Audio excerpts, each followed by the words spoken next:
जय जिनेन्द्र सभी को। आत्मानुशासन की कक्षा अपन प्रारंभ करते हैं और सबसे पहले करते हैं अपन मंगलाचरण। मंगलाचरण आप सभी की स्क्रीन पर आ रहा है।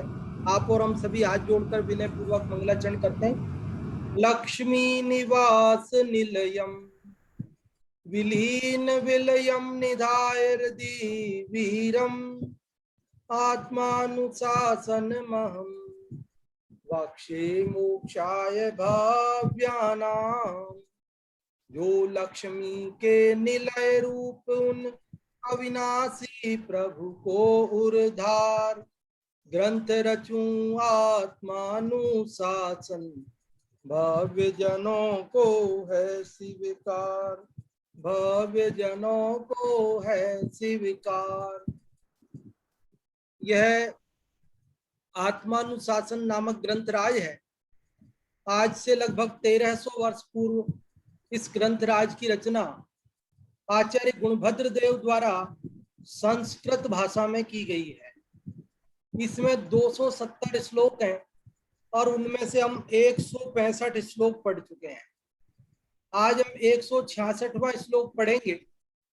166 नंबर का श्लोक पढ़ेंगे और अष्टानिका महापर्व का महामांगलिक प्रसंग है। आज ही यह आषाढ़ मास की अष्टानिका प्रारंभ हुई, अष्टमी। ऐसी मंगलमय घड़ी में इस आत्मानुशासन की चर्चा अपन आगे बढ़ाते हैं। और इस 166वें श्लोक की चर्चा करने से पहले कल जो हमने 165वां श्लोक पढ़ा था उसमें क्या बात आई थी, थोड़ा सा एक दो लाइन में ही सही आप में से यदि कोई बताना चाहते हो तो आप रेज हैंड कर सकते हैं कि कल ये बात आई थी। यदि आप में से कोई बताना चाहते हो तो रेज हैंड करें। हाँ जी, अन्यथा फिर हम बताएंगे। यदि आप लोग बताना चाहते हैं तो हुकुमचंद जी साहब, आपका रेज हैंड सबसे पहले हुआ है तो हमने आपको ही अनम्यूट किया है, आप बताएं। जय जिनेन्द्र साहब। जय जिनेन्द्र। कल ये बात आई थी कि जो जीव या कोई जैसे चक्रवर्ती है तो वो अपने अगर चक्रवर्ती पद को छोड़ के और मतलब तप को अंगीकार करता है अगर, तो इसमें तो हमें कोई आश्चर्य नहीं है, क्योंकि वो तो लौकिक सुख को छोड़ के और पारमार्थिक सुख को प्राप्त करने का उद्यम कर रहा है। आश्चर्य तो इस बात में है कि जो जीव लौकिक सुख के लिए, मतलब भोगों के लिए, लौकिक सुख के लिए तप को छोड़ रहा है, तो इसमें हमें आश्चर्य होता है। जय जी। जय जी। बहुत अच्छा हुकुमचंद जी साहब आपने बताया कि जो चक्रवर्ती है वह चक्रवर्ती पद को छोड़कर उसमें वह तप को अंगीकार कर रहा है, तो वो तो श्रेष्ठ है, ठीक है, क्योंकि वो अल्प सुख को छोड़ करके महान सुख को प्राप्त करने के लिए लगा है। किंतु जो त्रिलोक पूज्य तप है उसको छोड़ करके जो भोगों के लिए जा रहा है वो निश्चित रूप से महान वस्तु को छोड़कर अल्प सुखदायी काल्पनिक सुखदायी वस्तु की ओर भाग रहा है। इसलिए वह लोक मर्यादा का उल्लंघन करने के कारण, लोक रीति का उल्लंघन करने के कारण और मोक्ष मार्ग से च्युत होने के कारण निश्चित ही निंदनीय है। देखिए, अब अपन आगे बढ़ते हैं। तो 165 में हमने कल बात जो पढ़ी उसकी चर्चा की। 164 में ये बात बताई गई थी कि सबसे अधिक स्तुति करने योग्य कौन है और सबसे अधिक निंदा करने योग्य कौन है, अत्यधिक स्तुत्य कौन है और अत्यधिक निंद कौन है। और उसका जो कारण है वो कल के श्लोक में हमने पढ़ा कि वह अत्यधिक स्तुत्य तप को अंगीकार करने वाला है, वह क्यों है, और जो अत्यधिक निंद है वो तप छोड़कर भोगों को अंगीकार करने वाला है, वह क्यों निंद है। ये सारी चर्चा हमने कल पढ़ी। अब उसी बात को एक उदाहरण से बताते हैं। उसी बात को आज इस 166वें श्लोक में उदाहरण से बताते हैं। देखो कितना सरल दृष्टांत है, और इस सरल दृष्टांत के द्वारा हमें समझाते हैं कि किस प्रकार से ये बात है। इस बात को अपन पढ़ते हैं। ये श्लोक आपकी स्क्रीन पर आ चुका है। ये वसंत तिल का छंद है, और वसंत तिल का छंद भक्तामर जी का जो छंद है वही छंद है। अर्थात भक्तामर स्तोत्र को अपन जिस लय में पढ़ते हैं उसी लय में इस श्लोक को पढ़ना है। सय्यातलादपि तु कोऽपि भयं प्रपातात् तुंगात् ततः खलु विलोक्य किलात्म पीडाम् चित्रं त्रिलोक शिखरादपि दूर तुंगात् धीमान् स्वयं न तपसा पतनात् बिभेति। ऊंची सैया से बालक गिरने से डरता पीड़ा एक जान किंतु त्रिलोक शिखर तप से गिरने का भय न करे धीमान। देखिए इसके अंदर क्या बात कहते हैं आचार्य गुणभद्र देव। जैसा कि शीर्षक है, तप से च्युत होने वालों की निर्भयता पर आश्चर्य। तप से च्युत होने वाले, च्युत होने वाले मतलब डिगने वाले, हटने वाले, तप को छोड़ने वाले, निर्भयता पूर्वक, निडरता पूर्वक तप छोड़ देते हैं। उन्हें कोई भय नहीं लगता कि हम ये तप छोड़ रहे हैं हमारा क्या होगा। इस बात पे आश्चर्य व्यक्त कर रहे हैं और उदाहरण से बात कर रहे हैं। देखो क्या उदाहरण दे रहे हैं। सय्यातलाद अपि, इसका संधि विच्छेद करेंगे तो क्या हुआ, सय्यातलाद अपि। अपि मतलब भी, और सय्यातलाद मतलब सय्यातल से, मतलब सोने का जो बिस्तर होता है ना, जैसे मान लो पलंग से, सय्यातल मतलब जो सोने का स्थान है। मान लो पलंग हो, तख्ता हो, और यहाँ बच्चे की बात है तो बच्चा पालने में सोता है जैसे, तो पालना, सय्यातल मतलब पालना, यहाँ पे अर्थ समझना चाहिए। तो सय्यातलाद अपि अर्थात पालने से भी या पलंग से भी, तुको अपि, तुको अपि मतलब तुक का मतलब होता है बालक, तुक का क्या होता है चाइल्ड, तुक मतलब बालक, तुको अपि मतलब बालक भी, कि बालक भी सैया तल से भी, पलंग से भी या पालने से भी, भयम प्रपातात, भयम मतलब भय करता है, डरता है। किस बात से, प्रपातात, डर, गिरने से। प्रपात मतलब गिरना। जल प्रपात होता है ना, पानी गिरता है ऊपर से नीचे, जल, वो फॉल, वाटरफॉल देखने जाते हैं लोग, पानी गिरता है ऊपर से नीचे, उसको हिंदी में जल प्रपात बोलते हैं। प्रपात मतलब गिरना। तो एक बालक है, अब उसमें ज्यादा बुद्धि नहीं है, ज्यादा सोचने विचारने की ताकत नहीं है, फिर भी वो इतना तो समझता है, ज्यादा नहीं समझता। छोटा बच्चा है, उसको हित अहित का ज्यादा ज्ञान नहीं है।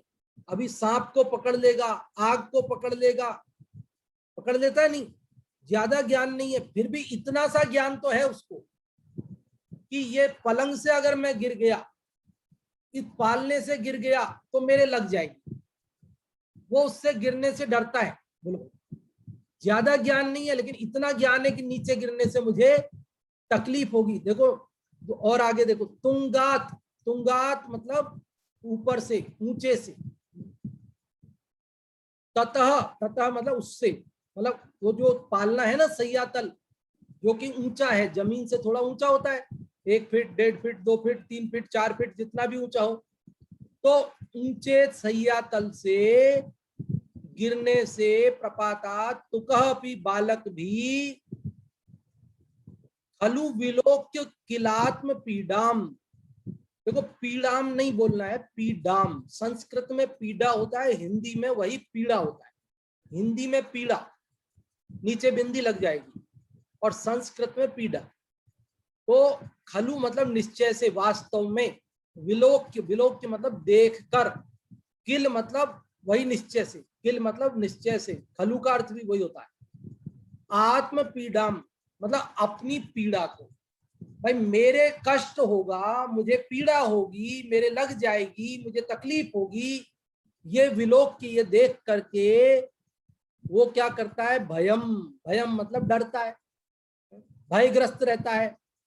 देखो फिर से दोनों लाइन का अर्थ देखो कि तुकह अपि अर्थात बालक भी, तुंगात सय्यातलात् अपि ऊंचे सय्यातल से भी, ततः प्रपातात उससे गिरने से, आत्म पीड़ाम विलोक्य अपने को होने वाली पीड़ा को देखकर, भयम भय करता है, डरता है। समझ गए दो लाइन का अर्थ। लेकिन कहते चित्रम, ये बड़ा आश्चर्य है, चित्रम मतलब आश्चर्य, ये बड़े आश्चर्य की बात है कि त्रिलोक शिखरादपि, तीन लोक के शिखर से भी, दूर तुंगात मतलब उससे भी ऊंचा, तुंग मतलब ऊंचा और दूर तुंग मतलब उससे भी ऊंचा। किससे ऊंचा? तीन लोक के शिखर से भी ऊंचा।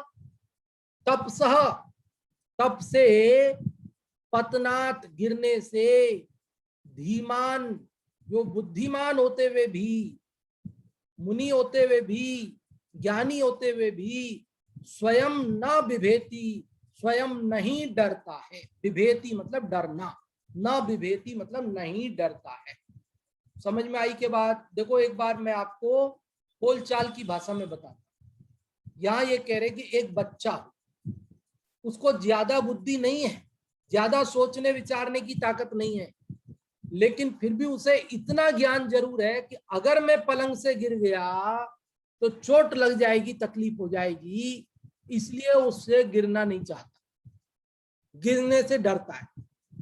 लेकिन देखो बुद्धिमान होते हुए भी, ज्ञानी होते हुए भी, मुनि होते हुए भी, जो तीन लोक के शिखर से भी ऊंचा है, ऐसा तप उससे गिरने से नहीं डरता है। ये बड़े आश्चर्य की बात है।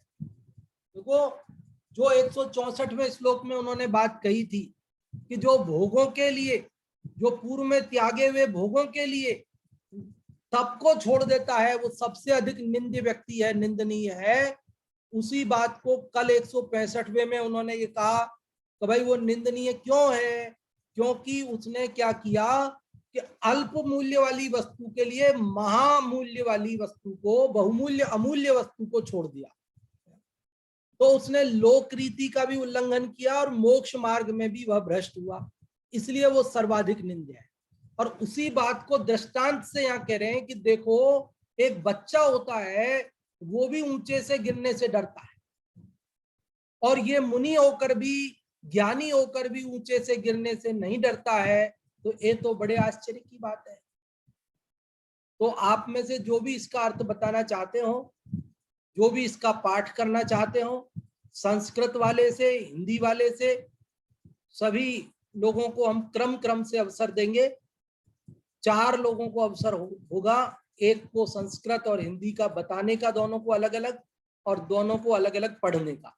देखते हैं कौन को आज अवसर मिल पाता है। जो सबसे पहले ऊपर शो हो जाएंगे हमारे पास, उन्हीं को हम क्रम से नंबर देते रहेंगे। और अभी सबसे पहले तो प्रसम भैया, आप ही सबसे पहले ऊपर आए हो, तो आप ही को अनम्यूट कर रहे हैं। आप क्या करेंगे, एक काम करना है, पाठ करें किसी एक का, या किसी एक का अर्थ बताएं। प्रसम भैया। जय जिनेंद्र। जय जिनेंद्र। इस श्लोक में कहते हैं कि शय्या तलादपि, अर्थात कि मतलब जो पालना है, बिस्तर है, पलंग है, उससे भी, तुकोपी, तुक अर्थात बालक, अपि मतलब भी, मतलब पलंग से, पालने से बालक भी, भयम प्रपातात, अर्थात कि भयम मतलब डरता है, प्रपातात गिरने से, अर्थात कि पलंग से, पालने से गिरने मतलब वो गिर जाए बालक। अगर एक छोटा बालक भी पलंग से, पालने से गिर जाए तो उसको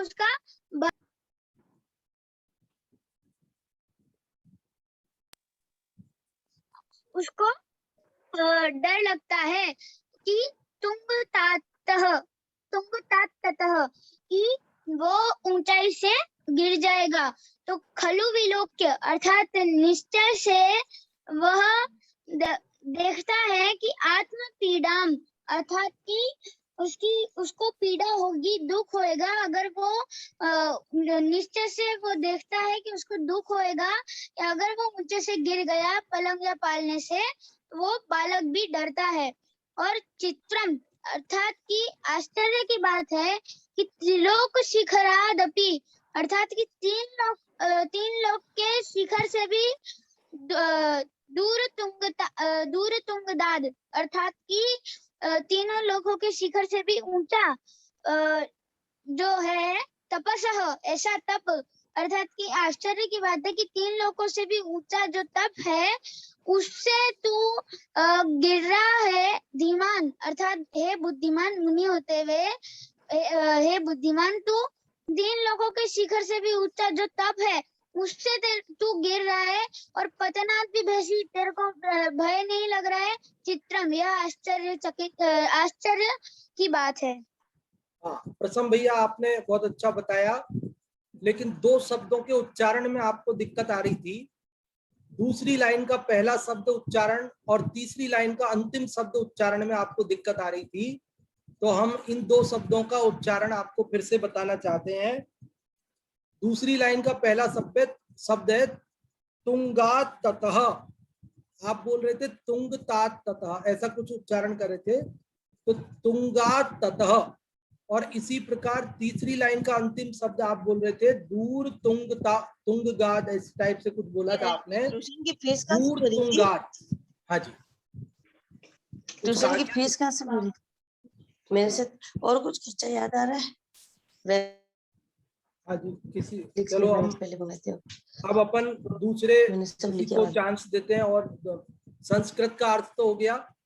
अब दूसरे कार्य के लिए सबसे ऊपर आ गई हैं अंगूरी जी, आपको अनम्यूट किया है, आप बताएं। हाँ जी,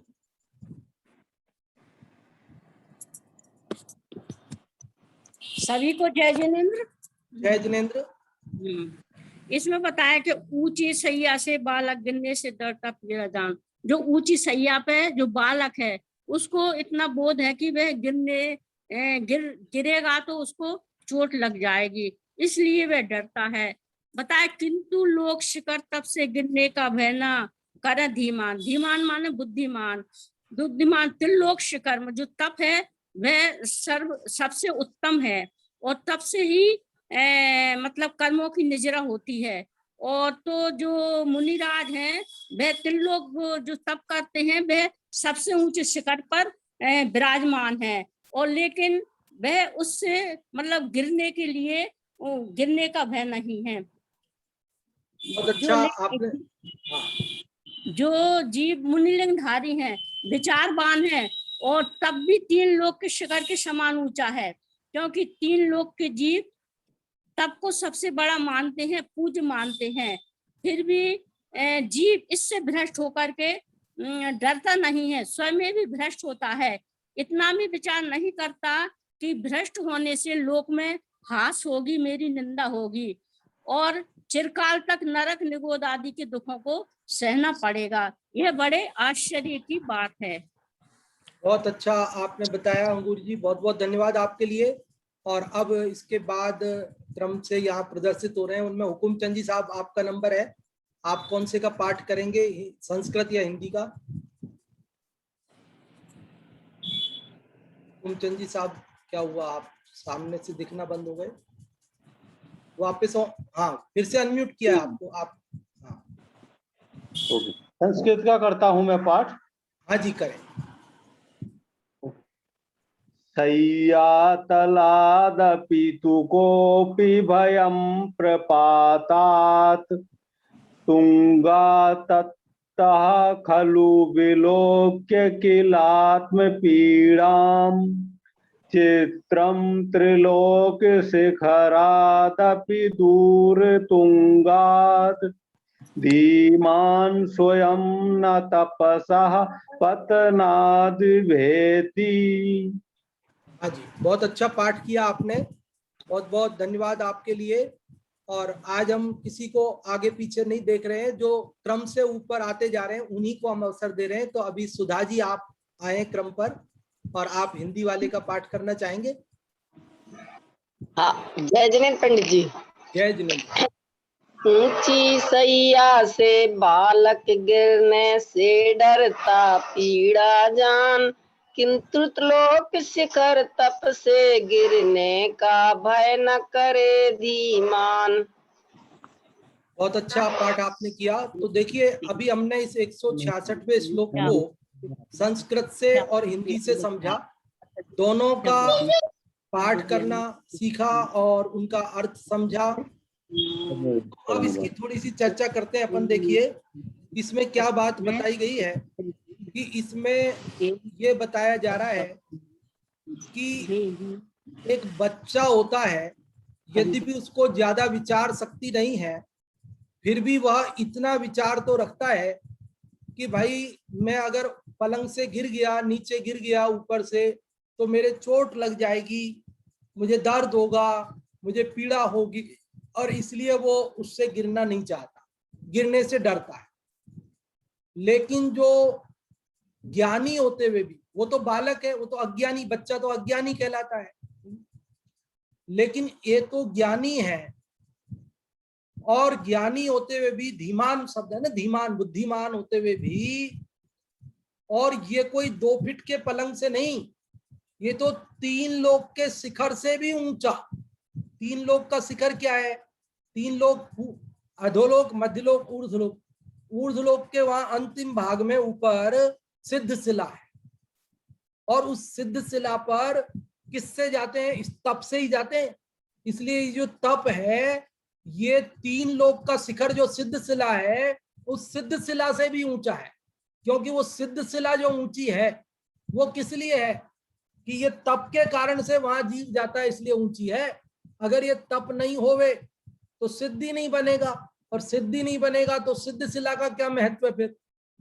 तो सिद्ध शिला का जो महत्व है ना 3 लोक के शिखर का, वो महत्व भी इस तप के कारण से है। इसलिए ये जो तप है, ये 3 लोक के शिखर से भी महान है। देखो 2 फीट से गिरता है तो चोट आती है, लेकिन मरता नहीं। और अगर कोई 100 फीट से गिरे तो, 1000 फीट से गिरे तो, यहां तो कह रहे 14 राजू से गिरे। कहां से गिरे? 3 लोक का शिखर 14 राजू ऊंचा है।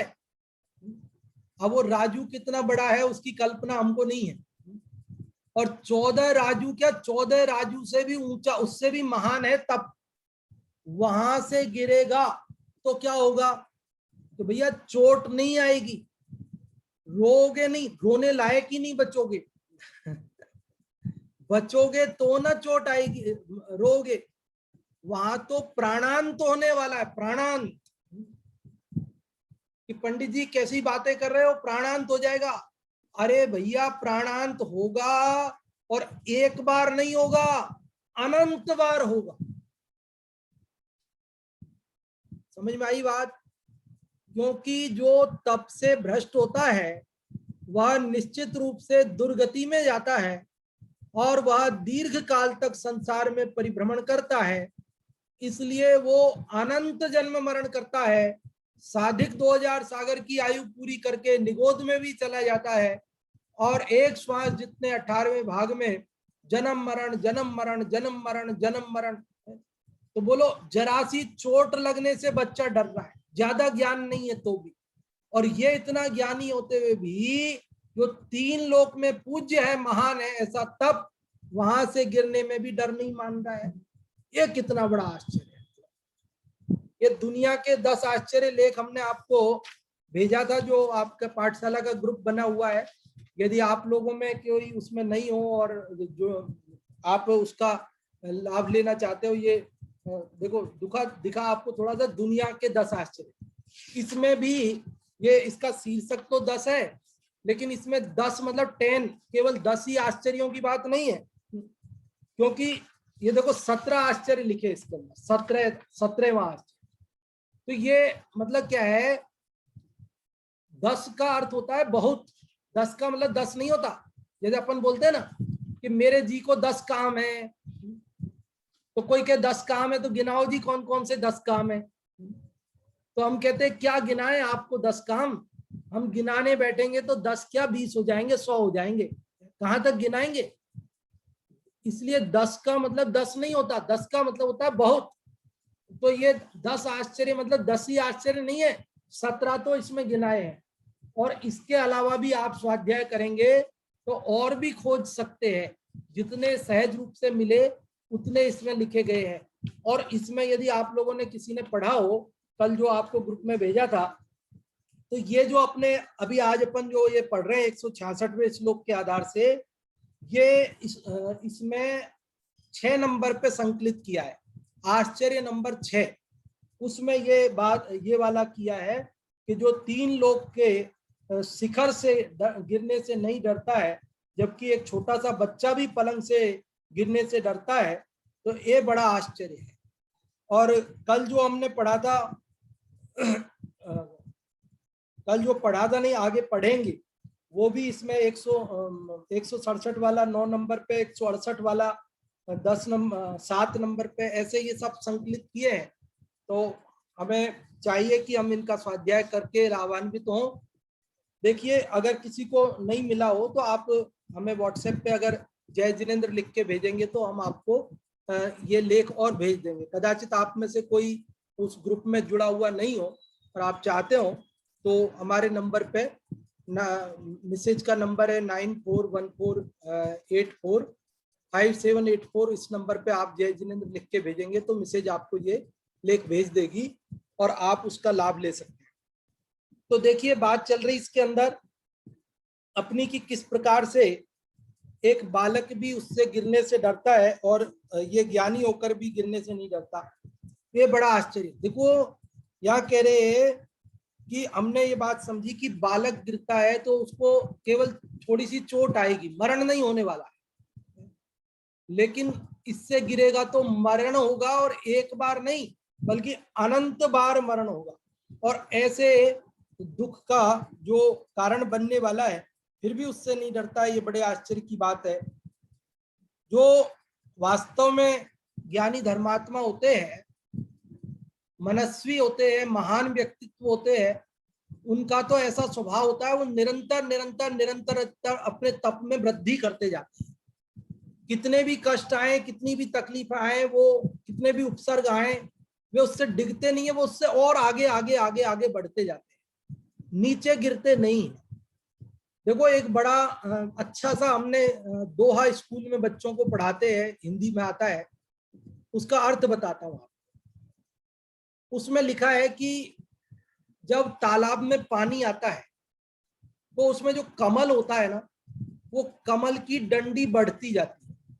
क्या समझ में आई? जैसे बारिश होती है और तालाब में पानी बढ़ता जाता है, जैसे अभी 2 फीट है, 3 फीट हो गया, 4 फीट हो गया, आज बरसात ज्यादा हुई, एक साथ 2 फीट पानी आ गया। तो आपने देखा होगा कमल कभी भी पानी में डूबता नहीं। फिर कैसे रहता है वो कि उसमें जितना पानी आता है उतनी डंडी उसकी बढ़ जाती है। अगर एक दिन में 2 फीट पानी आ गया तो एक ही दिन में 2 फीट डंडी बढ़ जाएगी उसकी, लेकिन वो पानी में डूबेगा नहीं कमल। अगर 2 दिन तक पानी नहीं बरसा, बिल्कुल नहीं आया, तो बिल्कुल नहीं बढ़ेगी डंडी। लेकिन अगर 1 फीट आ गया तो 1 फीट बढ़ जाएगी, आधा फीट आया तो आधा फीट बढ़ जाएगी, लेकिन कमल डूबेगा नहीं। जितना जितना पानी आता जाएगा उतनी उतनी डंडी बढ़ती जाएगी उसकी नाल। लेकिन घट गया तो, ये बढ़ने का तो बता दिया आपने कि बढ़ती जाती है, लेकिन अगर घट गया तो पानी, कि घट गया तो घटती नहीं है। फिर क्या होता है कि फिर वो कमल गिर जाता है, टूट जाता है, मर जाता है। क्या समझ में आई बात? फिर से सुनो, देखो बहुत अच्छी बात समझ में आएगी आपको इससे। वहां शायद ये रहीम दास जी या किसी का है दोहा, उसमें उन्होंने कहा कि जैसे तालाब में पानी आता जाता है तो कमल बढ़ता जाता है, लेकिन पानी घट जाता है। मान लो नहर निकाल दी, पानी उसमें से निकाल दिया, उसकी मोरी खोल दी और 4 फीट पानी एक ही दिन में निकाल दिया, तो अब घटेगी तो नहीं वो। तो फिर क्या होगा कि वो गिर जाएगा, टूट जाएगा, मर जाएगा। फिर इसी प्रकार जो मनस्वी लोग होते हैं, महान लोग होते हैं, वे क्या करते हैं कि जैसे जैसे धन आता जाता है वैसे वैसे दान बढ़ाते जाते हैं। जैसे जैसे धन ज्यादा आने लग गया तो ज्यादा दान करने लग जाएंगे।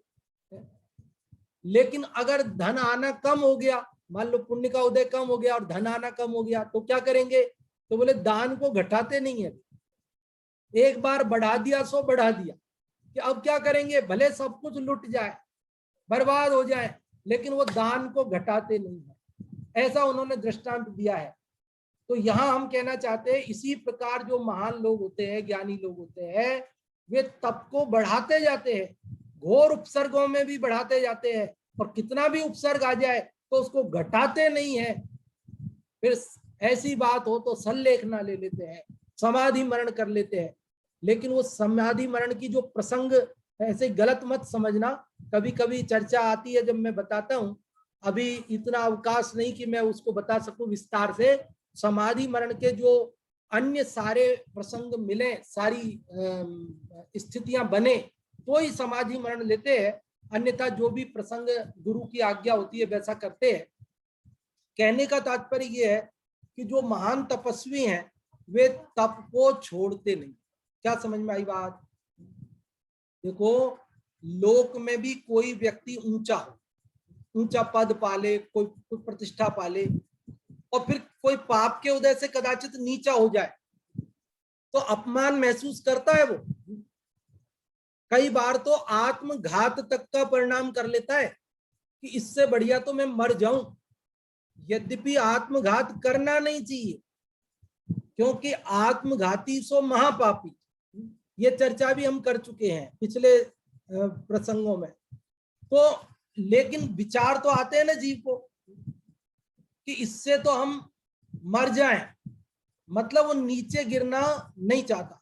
अरे आपको मैं क्या बताऊं, एक इंद्रिय जीव होता ना, एक इंद्रिय पेड़ पौधे, वो भी ऊंचे चढ़ना चाहते, नीचे नहीं गिरना चाहते। मैंने अपने घर में एक गमले में गिलोय की बेल लगाई थी, अब वो ऊपर जाना चाहती थी। अब ऊपर जाने के लिए मेरे पास जगह कम थी, तो मैं उसे साइड में भेजना चाहता था, धागा बांध के मैंने उधर उसको भेजना चाहा, नहीं गई, उस धागे पे नहीं बढ़ी। आखिरकार वो तो ऊपर जिधर जगह मिली उधर जाती रही।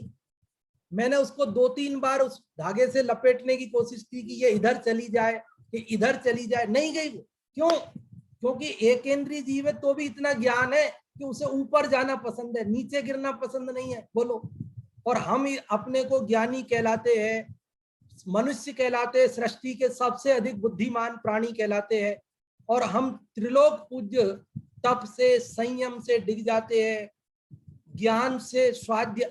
देखो, ये मुनिराज की बात कहता, हम तो गृहस्थ हैं, तो हम गृहस्थ है ना, तो हम अपनी भूमिका में देखें कि हम स्वाध्याय करते थे, स्वाध्याय छोड़ देते हैं, हम मंदिर जाते थे, हम मंदिर छोड़ देते हैं, हम पूजा करते थे, पूजा छोड़ देते हैं, कहीं कोई रात्रि भोजन का त्यागी है, रात्रि भोजन करने लग जाता है। तो ये नीचे गिरना है भैया, और नीचे गिरना अच्छी बात नहीं है। लोक में भी हर व्यक्ति ये चाहता है मैं ऊंचा चढ़ूं, नीचा ना गिरूं। एक कहावत जगत में चलती है, आपने सुनी हो या नहीं सुनी हो, नाम दरोगा धर दे, तनखा 2 आना की कर दे। नाम दरोगा धर दे, तनखा 2 आना की कर दे। एक साधारण कर्मचारी, वो ये मान लो पुलिस में होते हैं ना, एक साधारण कांस्टेबल होते हैं, फिर दरोगा मतलब थानेदार वगैरह, तो वो कह रहा है कि भले ही आप मेरी तनख्वाह कम कर दो, लेकिन मेरे को आप थानेदार बना दो, मतलब मेरे को समझ गए आप। वो क्या बनना चाहता है? बड़ा बनना चाहता है। पैसा कम मिले कोई बात नहीं, लेकिन पद बड़ा मिल जाए। लोग बड़ा पद पाने के लिए खर्च तक करते हैं, दान देते हैं, नाना प्रकार के, कोई रिश्वत देते हैं, देना नहीं चाहिए, पर वो सब जगत में बड़ा बनने के लिए क्या क्या नहीं करते। और किसी को छोटे से बड़ा बनना पड़े तो ठीक, लेकिन बड़े से छोटा बनना पड़े, देखो प्रमोशन होता है कितनी खुशी होती है, लेकिन यदि डिमोशन हो जाए, पदोन्नति की बजाय पदावन्नति हो जाए, ऊपर की बजाय नीचे गिरा दिया जाए, तो क्या हो। एक का हुआ ऐसा हमारे परिचय में, जानने में, तो वो कहने लगा, अजी साहब घोड़े पे बिठा के गधे पे क्यों बिठा रहे हो? वो कहने लगा अगर आपको घोड़े पे नहीं बिठाना था तो आप पहले ही मत बिठाते, और यदि आपने मेरे को एक बार घोड़े पे बिठा दिया है तो कम से कम अब तो कम से कम गधे पे मत बिठाओ मेरे को महाराज, आप मेरा अपमान मत करवाओ। एक बार आपने मेरे को बड़ा पद दे दिया है, मेरी पदोन्नति कर दी है, तो अब आप मेरी पदावनति मत करो, भले ही तनख्वाह ये कम कर दो, कुछ भी कर दो, लेकिन आप, क्योंकि समाज में, परिवार में, सब जगह उसको अपमान महसूस होता है। उसको लगता है कि अरे लोग क्या कहेंगे, मैं नीचा हो गया। बोलो बच्चा गिर जाए तो लोग अपमान नहीं होता, लोग ये नहीं कहते अरे गिर गया, पागल है क्या, मूर्ख है क्या, सब समझते बच्चा है भाई, गिर गया क्या है, बच्चा है गिर गया, तो भी वो गिरने से डरता है। और ये कोई तपस्वी, कोई ज्ञानी, कोई नियम वाला, मान लो छोटे से छोटे नियम को, मान लो हमने, जैसे मैंने आपको कल परसों ही उदाहरण दिया था ना, जैसे मान लो मैंने ये नियम लिया कि मैं 1 रुपया मंदिर में चढ़ाऊंगा और फिर मैंने नहीं चढ़ाऊं, मैं तोड़ दूं अपने नियम को, तो भी निंदनीय होगा कि नहीं होगा?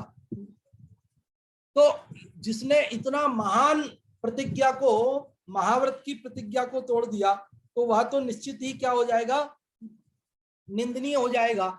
इसलिए ऐसे उच्च पद को पाकर नीचे गिरना उचित नहीं है, ये बात इस श्लोक में बता रहे हैं।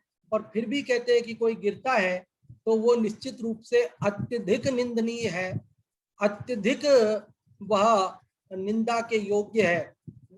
देखो ऊंचा चढ़कर नीचे गिरना लोक में भी कोई पसंद नहीं करता। एक बार जो एसी का सफर करने लग गया हो, एसी गाड़ी में ही चलने लग गया हो, और फिर उसे अगर जनरल क्लास में सफर करने के लिए बोलो तो क्या होगा? पहले ही जनरल में सफर करता हो तो कोई बात नहीं, लेकिन जिसने एक बार एसी का सफर कर लिया और फिर वो उसको कोई कहे कि नहीं नहीं अब तुमको जो है जनरल में सफर करना पड़ेगा, बोलो कैसा मरण जैसा लगता है उसको, ऐसा लगता है भट्टी में डाल दिया साहब मेरे को तो।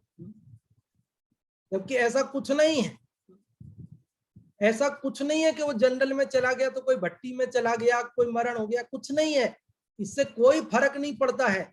लेकिन देखो सोच का अंतर आ जाता है। तो जो भी व्यक्ति एक बार मान लो ब्रांडेड कपड़े पहनने लग गया तो फिर ऑर्डिनरी नहीं पहनेगा, पहनना पड़े तो बहुत अपमान महसूस करेगा, हीन भावनाग्रस्त हो जाएगा। तो एक बार आपने ये ब्रांडेड, जिनेंद्र भगवान की ब्रांड लगी हुई है ना इसके ऊपर, जिनेंद्र भगवान का लिंग है, जिन लिंग है, ये मुनि लिंग है, तो ऐसे लिंग को तप को धारण किया है, और फिर यदि हम उससे डिगते हैं, 5 इंद्रिय विषय भोग जो हम पहले छोड़कर आए हैं उन्हीं में हम चले जाते हैं, तो निश्चित ही वह अत्यधिक निंदा की बात हो जाती है। यह बड़े ही आश्चर्य की बात हो जाती है। यहाँ आश्चर्यों में देखो, यहाँ कोई मुनि की निंदा नहीं की जा रही है, ये बात ध्यान रखें। मुनि बनना तो इस कलिकाल में महान व्यक्तित्वों का कार्य है। देखो यहाँ ये 10 आश्चर्य में एक 5 नंबर का जो आश्चर्य है वो मैं आपको सुनाता हूं थोड़ा सा। इसमें यशस तिलक चंपू का सोमदेव सूरी का 8वें अध्याय का 339वां श्लोक संकलित किया है, जिसमें लिखा काले कलौ चले चित्ते देहे चान्नादि कीट के एतत् चित्रम यदद्यापि जिन लिंग धरहा नरहा। कहते ये काल कलिकाल है, यहाँ मन लोगों का चंचल है, और यहाँ शरीर भी कैसा है, अन्न के कीड़े के समान है, अर्थात दिन रात बाहर भीतर हर समय कुछ ना कुछ खाता रहता है, खाता ही रहता है। जैसे अन्न का कीड़ा होता है, दिन रात खाता रहता है, ऐसे ही दिन देखता है रात देखता है, खाते रहते हैं लोग। ऐसा जो कलिकाल है, इस कलिकाल में भी कुछ लोग मुनि व्रत अंगीकार करते हैं, यह महान आश्चर्य की बात है। तो इसलिए जो मुनि धर्म को अंगीकार करते हैं वे निश्चित ही महान हैं, पूज्य हैं, सम्माननीय है, रंच मात्र भी मुनि निंदा का प्रसंग नहीं है। किंतु ऐसे महान मुनि धर्म को अंगीकार करके तुच्छ विषयों के लिए यदि कोई भ्रष्ट हो जाता है तो वह अवश्य ही निंदनीय है। यह बात कहकर आचार्य गुणभद्र देव अपने जो धर्म भाई लोकसेन नाम के मुनिराज डिग गए थे, भोगों के लिए विचलित हो गए थे मुनि धर्म से, उन्हीं को धर्म में दृढ़ करने के लिए उनके निमित्त से यह बात आई है। अभी 5 मिनट अपने पास बचे हैं और ये 5 मिनट आप लोगों के लिए है। आप लोग बताएं कि आपने ये अभी जो 166वां श्लोक सुना, इस श्लोक में आपको क्या समझ में आया, इसका सार क्या है। आप 1 लाइन 2 लाइन जितना भी बताना चाहें अवश्य बताएं। अधिक से अधिक लोग रेज हैंड करें। अवसर तो कम को ही दिया जा सकेगा, लेकिन आप जितने भी लोग बताना चाहते हैं रेज हैंड करें तो हमें पता चलेगा कि चलो इतने लोगों को बात समझ में आ रही है। आप रेज हैंड करेंगे तो हमें ये समझ में आएगा कि इतने लोगों को बात समझ में आ रही है। और अभी सबसे पहले हर्षिता जी आपका रेज हैंड हुआ है, हम आपको अनम्यूट कर रहे हैं, आप बताएं। अभी हमने समझा कि जैसे एक बालक होता है, वह भी जब पलंग पे बैठा होता है तो नीचे गिरने से डरता है। उसको याद आता है कि अगर मैं गिर जाऊंगा तो मुझे पीड़ा होगी, मुझे लग जाएगी, दर्द होगा, तो वो डरता है। उस पलंग से गिरने में भी और छोटा सा बालक तक भी डरता है। तो उसके माध्यम से आचार्य देव ने कहा कि हे बुद्धिमान पुरुष, तुम तो 3 लोक के शिखर से भी ऊंचा जो तप रूपी शिखर है, जो तप है, उससे गिरते हो, तो क्या तुम्हें डर नहीं लगता? उससे गिरने में तुम्हें डर नहीं लगता? मतलब हमें तप को धारण करके फिर कोई भी ऐसा कार्य नहीं करना चाहिए जिससे उस तप में कोई बाधा हो या हमें वो तप छोड़ना पड़े। इसमें हमने ये भी समझा कि लोक में भी हम देखते हैं कि कोई भी ऊपर चढ़ के फिर नीचे गिरना पसंद नहीं करता है, और उसके लिए वो कुछ भी करता है कि मैं नीचे ना गिरूं इसलिए। और वो एकेंद्रिय जीव जो पौधा है वो भी हमेशा ही ऊपर चढ़ना चाहता है। तो इसी के माध्यम से हमने समझा कि हमें हमेशा ही ऊपर चढ़ने का कार्य करना चाहिए। एक बार यदि हम ऊपर चढ़ गए हैं तो हमें नीचे नहीं गिरना चाहिए। कि जिन लिंग धारण करने के बाद हमें वहां से गिरने का भय होना चाहिए और निरंतर ये प्रयास होना चाहिए कि हम उस तप को बनाए रखें और अपनी तप साधना करते रहें। बहुत अच्छा हर्षिता जी आपने बताया। और अभी दूसरा रेज हैंड रश्मि जी आपका है, हम आपको अनम्यूट कर रहे हैं, आप बताएं। जय जिनेंद्र। जय जिनेंद्र। आज के श्लोक में हमने ये समझा कि हमें जिस प्रकार छोटे से बालक को उच्च शैया से यानी कि पलंग से गिरने में भी डर लगता है, उसी प्रकार हमको जिन लिंग धारण करके यानी कि तप धारण करके हमें नीचे नहीं गिरना चाहिए। यह अत्यंत निंद कार्य है, इसलिए हमें तप को धारण करके हमेशा उच्च पद को ही प्राप्त करना चाहिए, नीचे नहीं गिरना चाहिए। जी बहुत अच्छा रश्मि जी आपने बताया। और भी कोई आप में से यदि बताना चाहते हो तो रेज हैंड कर सकते हैं। और यहाँ पर हम आपसे एक प्रश्न के रूप में पूछना चाहते हैं। यशोधरा आंटी जी आपने रेज हैंड खड़ा किया था, फिर बाद में क्या हुआ, चलो मैं फिर से अनम्यूट करता हूँ आपको। हाँ यशोधरा आंटी जी आप बताएं। जय जिनेंद्र। जय जिनेंद्र। इस श्लोक में कहते हैं कि जो तप से च्युत हो जाते हैं तो उनके निर्भय जो है उसकी आश्चर्य किया उसके ऊपर। कहते हैं कि कोई बालक है और वो ऊंची सैया पर सोया है तो नीचे गिरने से वो डरता है। अगर वो गिर भी जाएगा तो 1-2 दिन की चोट उसकी ठीक हो जाएगी। और कहते हैं कि जो धीमान है, बुद्धिमान है, विचारवान है, ऐसे जो मुनि पद धारण करते हैं, ऊंचा पद धारण करते हैं, और ऊंचा पद धारण करने के बाद में भी वो कहते हैं कि 3 लोक के शिखर से भी ऊंचा जो तप है उस तप को छोड़ करके भ्रष्ट हो जाते हैं। तो कहते हैं बड़े आश्चर्य की बात है। तो हमने बीच में कमल के दृष्टांत के द्वारा भी बात समझी कि जो कमल है वो भी नीचे गिरना नहीं चाहता है, पानी बढ़ता है तो वो भी ऊपर ऊपर उठता है।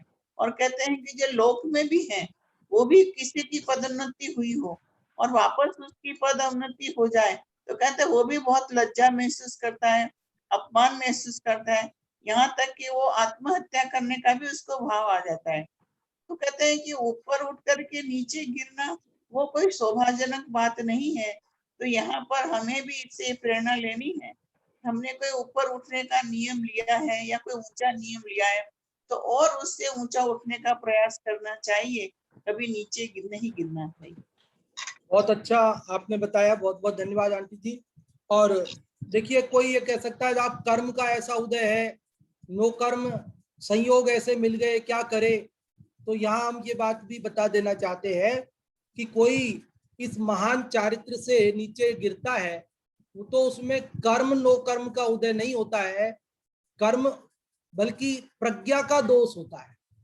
मतलब कर्म नो कर्म जीव को नीचे नहीं गिराते हैं, चारित्र से तप से नहीं गिराते हैं, बल्कि जीव स्वयं अज्ञान से, मिथ्या ज्ञान से, अपनी मिथ्या बुद्धि से, प्रज्ञा के अज्ञान, प्रज्ञा के दोष से वह नीचे गिरता है।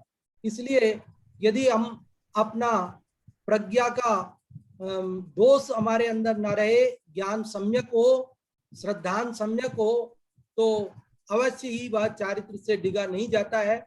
ऐसे आप और हम सब ने इसकी बहुत अच्छी चर्चा का आज लाभ लिया। अगले श्लोक की चर्चा अपन कल करेंगे, और कल रविवार है तो विशेष कार्यक्रम चलेंगे, परसों करेंगे इस अगले श्लोक की चर्चा। और अभी विदा लेते आपसे। अगले ही कक्षा नाटक समय सार जी की सुंदर चलती है, उसके लिए पंडित जी साहब को आमंत्रित करते हैं। कोटा से पंडित जी जय कुमार जी साहब पधारें और नाटक समय सार जी की कक्षा सुंदर चलती है वो प्रारंभ करावें। जी बहुत बहुत धन्यवाद पंडित खेमचंद जी साहब, बहुत सुंदर कक्षा आपकी चल रही है। लेकिन खेद है कि मैं आपकी आज कक्षा को पूरी तरह से नहीं सुन पाया, मेहमान आ जाने के कारण से थोड़ा उनमें व्यस्तता होने की वजह से मैं आपकी क्लास को अटेंड नहीं कर सका। कोई बात नहीं भाई साहब, आप तो कोई दिक्कत नहीं है, लाभ लेते ही है। कभी कभी समय नहीं भी मिलता, अपन गृहस्थ हैं, कोई बात नहीं जी।